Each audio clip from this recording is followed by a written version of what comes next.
मैं चाहता हूँ बलराज को पता चल जाए कि टाइगर लौट आया है, इसलिए शाम को डिनर के लिए होटल सफायर पहुंच जाना। मैं तुम्हें एड्रेस भेज रहा हूँ। अकरम के मुंह से बलराज का नाम सुनते ही हैरान हो गया। उसने बलराज का नाम पहले भी सुना था। इस शहर में बलराज का नाम बच्चा बच्चा जानता था और हर आदमी उसके नाम से कांपता था। ऐसे में अभिनव को भी उससे मिलने में घबराहट हो रही थी। जिस बलराज से वो घबरा रहा था, असल में वो उसी का बॉस होने वाला था। आपको सच में लगता है कि मुझे बलराज जी से मिलना चाहिए? अभिनव ने अकरम से पूछा। वो अभी तक बलराज के नाम से कांप रहा था।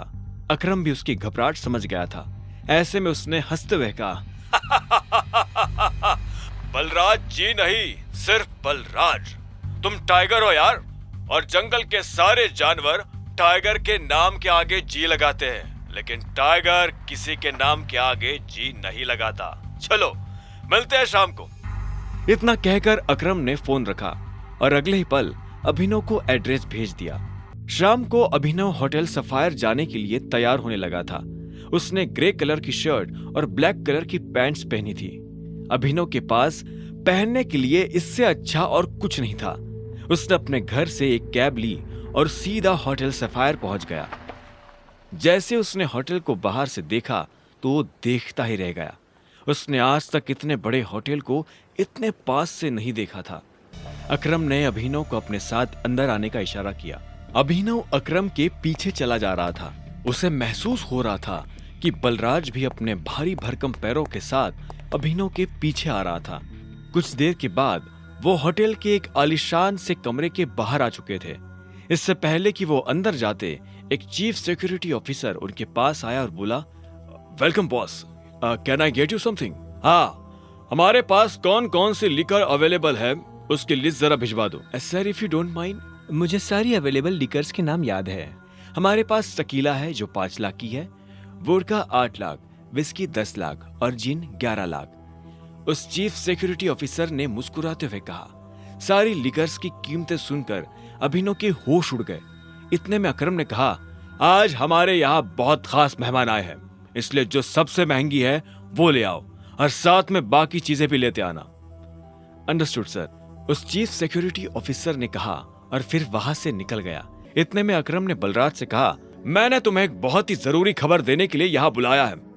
हमें संजय का बेटा टाइगर मिल गया है, लेकिन वो अभी अंडर कवर है, इसलिए मैं तुम्हें उससे बाहर नहीं मिलवा सकता था।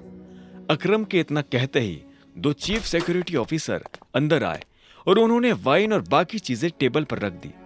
Anything else sir? Chief security officer ने पूछा। अकरम ने ना में सिर हिलाया और उन दोनों को जाने का इशारा कर दिया। दोनों चीफ सिक्योरिटी ऑफिसर वहां से निकल चुके थे। इधर बलराज ने बोतल उठाई और अपना ग्लास भरना शुरू कर दिया। बलराज ने बोतल वापस रखी, एक नजर अभिनव को देखा और बोला, तो टाइगर यही है? बलराज ने कहा और ग्लास अपने होठों से लगा लिया। वो ग्लास में से पैनी नजरों से अभिनव का चेहरा देख रहा था। हाँ, यही है हमारा टाइगर।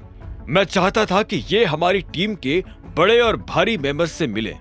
एक बार सबसे मिलने के बाद हमें जिस तरफ बढ़ना है उस तरफ टाइगर ही हमें लीड करेगा।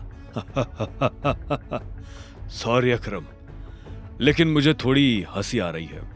माफ करना दोस्त, पर सारी बातें तुम कर रहे हो। हमारा टाइगर गूंगा है क्या?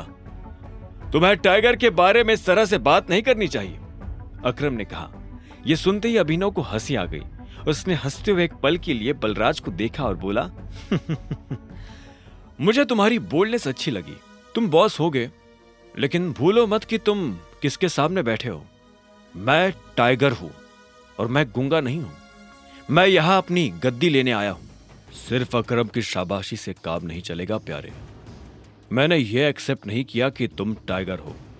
तुमने कहा कि तुम साबित कर सकते हो, तो मैं तुम्हें चैलेंज देता हूं। यह सुनते ही अकरम के कान खड़े हो गए। वो जानता था बलराज क्या करने वाला है। उसने बीच में आते हुए कहा, क्या कर रहे हो बलराज? लेकिन बलराज ने अकरम को हाथ के इशारे से चुप रहने के लिए कहा और फिर अभिनव की तरफ देखते हुए बोला, चलो लड़ाई करते हैं। अगर तुम हारे तो भूल जाना कि तुम टाइगर हो। हमसे कुछ पैसे लेना और गुड़गांव से जितना दूर हो सके उतना दूर सेटल हो जाना। अरे नहीं बलराज, ये सही नहीं है, अकरम ने घबराहट में कहा। बलराज जवाब के इंतजार में अभिनव को देख रहा था। अकरम ने अभिनव को देख ना में सिर हिला दिया।